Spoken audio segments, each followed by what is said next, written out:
11:21, 21 minutes after the hour, Doug Pagitt Radio on AM 950. And if you want to follow along online, DougPagittRadio.com. You can click in to the chat room.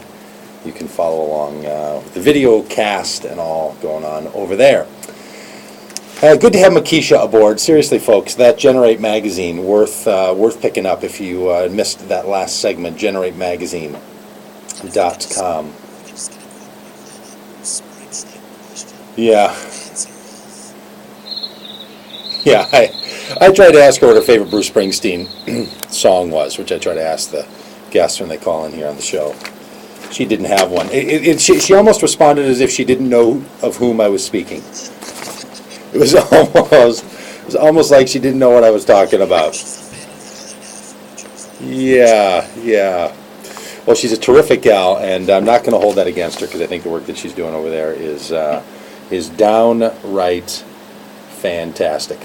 Hey, okay, so Grover and I sort of dove into a couple of conversations here in the first part of the hour that I want to come back to, and that's this Tiger Woods story. I just want to get on the record now.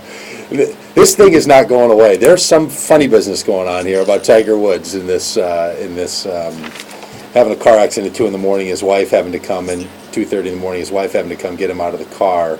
And then he was unconscious on the side of the road, and she got him out of the car by having broken open the back window of the car with a golf club. And the thing that's funny about it, a couple of things. One, the car accident hitting the tree and the fire hydrant. I don't remember the order of those. Maybe the fire hydrant first. His airbags didn't go off. So he had bloody mouth, was disoriented and unconscious, but the airbags didn't go off, which makes me think he didn't hit hard enough to fling himself forward in that large Cadillac SUV. But his wife is standing out there with a golf club that she was able to break the back window open to get him out of the car, or she clubbed the guy. And look, I mean, I'm not trying to poke fun at the guy. If he's got marital problems going on, I'm all for him. If they're in this kind of trouble, they shouldn't be scrutinized. This thing just isn't going away. And the fact that they're being quiet about it and all the rest of it, when you're the top earning millionaire athlete in the world, the most recognizable face in sports anywhere in the world, this is going to turn out to be a bummer. It's going to turn out to be a problem for the guy. And he's been quite a recluse in his personal life, which is a good thing. He's kept it quiet. He's stayed away. He hasn't been running around. And then the story comes out that maybe he's got a girlfriend, and jeepers. I mean, seriously.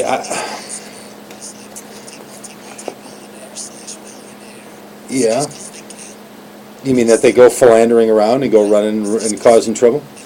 Well, here's what I think it is, girl. I think the truth be told, having that kind of money and that kind of popularity and that kind of influence and power doesn't deal with any root issues that someone has of being able to have a decent relationship or intimacy or fulfilling promises that they've made or not feeling boxed in or any of the things that play into someone telling themselves a story by which they're going to lead their life with 2 or 3 or 4 more partners in their life. So the connection of the money or the fame simply, I don't think it necessarily causes. It might create in some people a little bit more exposure, but I just think it's a non-factor. It would be like saying, how can somebody with a size 11 shoe do such things? I just don't think shoe size nor the amount of income someone earns has much to do with their interior life and how they figure their own self-narrative and how they want to live in the world. I don't think it has much to do with it, which is what makes the Tiger Woods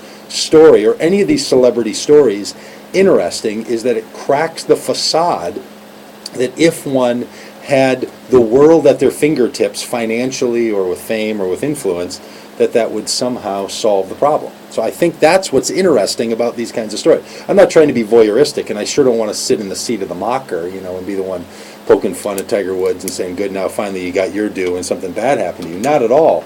It's much more intriguing to me that these regular kind of things happen. And his story, of course, there's guys that have car accidents all the time or get into a spat with their wife or, maybe get clubbed by somebody, for something they shouldn't have done. And it's not 3,000 news stories in the first 24 hours around the world of media. So I don't know, that's what I think is interesting about that story, is that it is case number one to the argument it doesn't change the core of your life if you've become successful.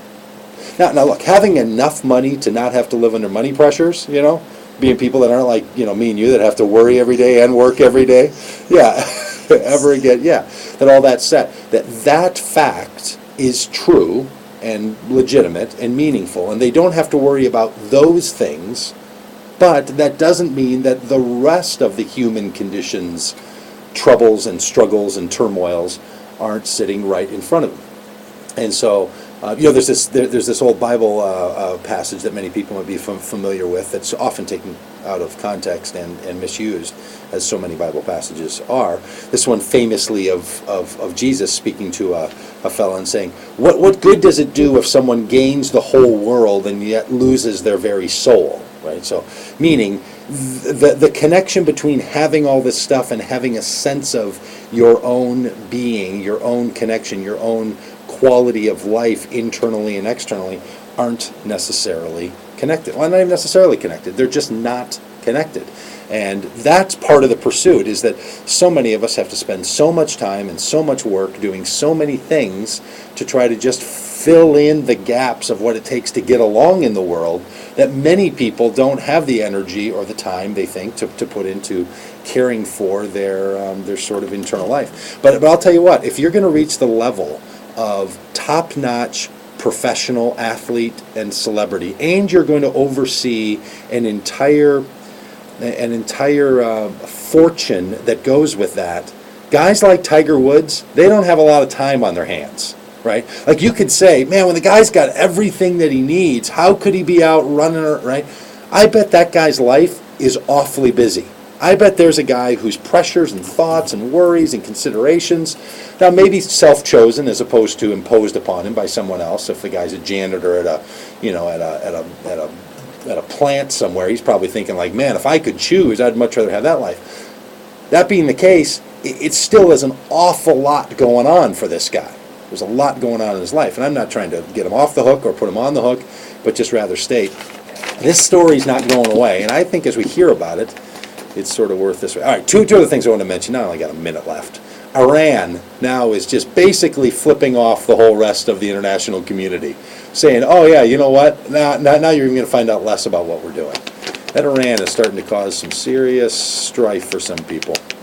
And see that's the thing. I don't know if they are trying to take over the world. I think, who knows what they're doing over there. And that's the problem, is that they've signed in on the proliferation treaty, which is the reason that the international community cares what's going on in Iran, is because they said, hey, we're in with all the rest of you, and you can care what's going on in Iran, and then they don't show. That's the problem. That's the problem. Yeah. So that's the deal. And then this bin Laden thing, John Kerry had his Senate group that went out and determined that what he was saying during the 2004 campaign is actually true, could have gotten bin Laden in 2001. And then Dick Cheney comes in and says, we didn't confirm where his location was. Confirm nothing. Go find the guy. Crying out loud. Doug Pagitt Radio. Religious radio that's not quite right, but on days like today, pretty close to being right. Right on. Talk to you in a minute.